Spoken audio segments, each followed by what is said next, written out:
আল্লাহর বান্দা মৌলবি দেখতে পারতো না।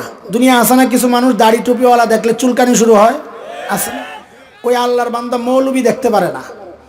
তো একদিন স্বপ্নে দেখে কি জগতের সময়ের বড় বড় আলেমরা হের পিছনে আর হ্যাঁ সামনে নামাজের মধ্যে, মানে হ্যাঁ একটা বাবু লই হ্যাঁ ইমাম আর কি, সবাই পিছনে হ্যাঁ কি সামনে।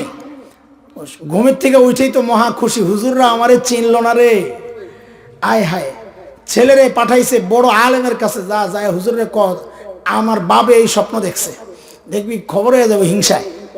হুজুররা তো খালি হিংসা করে, তুমি কোরআনের অপব্যাখ্যা দাও, হুজুররা প্রতিবাদ করে, কওমি হুজুররা হিংসায় মরে।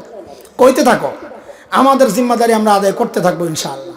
তো ছেলে গেছে এক বড় আলেমের কাছে, হুজুর আব্বা স্বপ্নে দেখছে সময়ের বড় বড় আলেমরা আব্বার পিছনে নামাজে, আব্বা সামনে।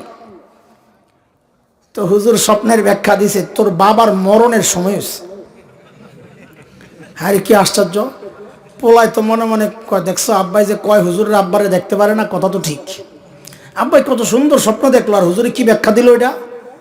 বাড়িতে গেছে জিদ্দে বাপের লগে একজোট হইব আজকে, দুইজনে বাপ পুত মিললে হুজুরের বিরুদ্ধে আজকে আন্দোলন। বাড়িতে যাইয়া দেখে কান্নাকাটির আওয়াজ, ঘরে ঢুকছে কান্দুস কেন, যাইয়া দেখে হায় আব্বা মরা, বাবা মরে গেছে। হ্যাঁ কি আল্লাহ এটা কি ব্যাখ্যা দিল হুজুর। আবার দৌড়ে গেছে হুজুরের কাছে, হুজুর কি ব্যাখ্যা দিলেন এটা, আব্বা তো মরে গেছে।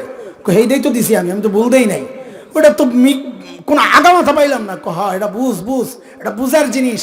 কেউ যখন স্বপ্নে দেখবে আলেমের সামনে সে নামাজে, এর অর্থ হচ্ছে তার জানাজা।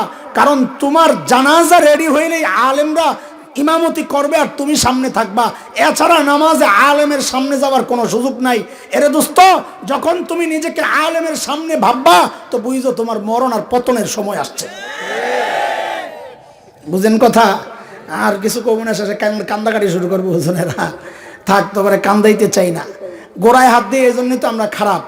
খেয়াল করেন,